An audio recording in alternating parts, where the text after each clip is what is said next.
Well, hey, everybody, we have a few of our adult ministries team members here to share with you a few updates on things we're working on this summer and things that we're looking forward to this fall. As you know, we've been walking through a very unique time for all of us, and yet from the very beginning, as we've said, we believe that God is not caught off guard, He's not surprised, He's very much at work and on the move, and that's certainly the case even as we walk through the summer and into the fall together. As we started thinking about what we wanted to do this fall with all of our adults at Pathway and some of our groups that meet together, we've learned a few things through the pandemic that we needed to structure and strategize with our groups with a lot of flexibility in mind. We don't know what the fall will hold exactly, so we wanted to make sure that all of our groups could meet offsite or onsite or online and kind of move in and out of those spaces with very little interruption.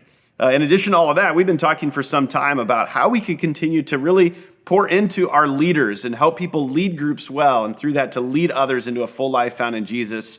And we started wrestling with what are some ways that we could simplify a lot of what we're doing and simplify our invitation for adults at Pathway, what they can be a part of, so that we can spend the majority of our time really pouring into leaders and less of our time orchestrating just details and logistics for programs on site. And so we're going to make a few changes this fall, and we're going to continue to do many of the classes that we've done in the past with Financial Peace. Our gathering for married couples called Reengage will continue to do that. Our college age ministry will continue to meet. But when it comes to men's ministry, women's ministry, and small groups, we're making a few changes and kind of putting all of those under a single umbrella together, a new umbrella together, renaming them as just life groups, as a way of distinguishing from what we've done in the past, and also kind of working together as we move forward into the future. And so, again, we believe God is on the move. He's doing great things. We believe He's going to use many of you to do great things as you lead out in these life groups. And we just wanted you to hear from us a little bit more about what those will look like. So, Becky, why don't you tell us some of what those groups will look like as we walk into the fall? That's great. We are really excited about what God is doing, what we've seen God doing, and just being able to be a part of that. So, as Tyler mentioned, the groups will be called life groups. But there will still be different kinds of life groups. There's still going to be women's life groups where women get a chance to meet together, men's life groups where men get a chance to meet together, mixed married couples and singles life groups where there's mixed gender, mixed seasons of life. Some are, like as Tyler mentioned, are meeting in homes or off-site. Some are going to be still meeting on-site, and some are going to be meeting online. We've had some groups that have really taken off and really added people as they've met online during this pandemic season. So it's been an incredible opportunity to use the online as a way to continue to still meet together. So all of those kinds of ways are still going to be happening. All those kinds of groups are still going to be happening just under the umbrella with the name of Life Group. And we're just really excited about what God is doing and how He's changing some of the ways we're doing things, but keeping the heart of what we're doing the same.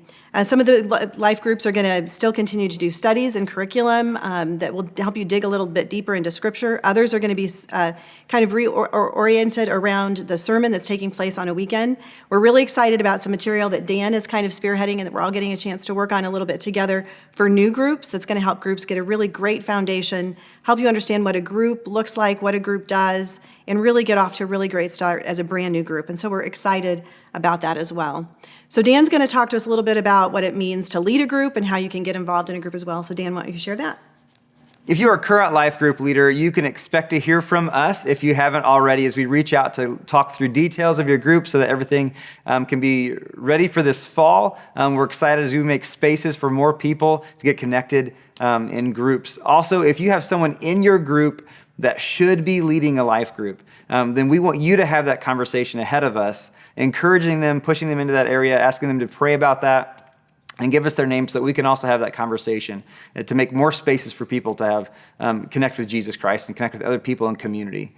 If you have been thinking about leading a life group and you've just been on the fence for a while, this very well could be the season that God is calling you into that form of leadership, of stepping into making more spaces for people to experience spiritual community. Definitely step into that in this season and reach out to us. And come mid-August, we're going to have tons of opportunities for anyone that's part of Pathway or not a part of Pathway to connect in a life group. And so make sure that if this is you, if you're not part of that kind of community, that you step into a life group this year. We are excited about what God has in store for us. We believe that He is up to something, and we get to be a part of it. Excited to see what God does this year.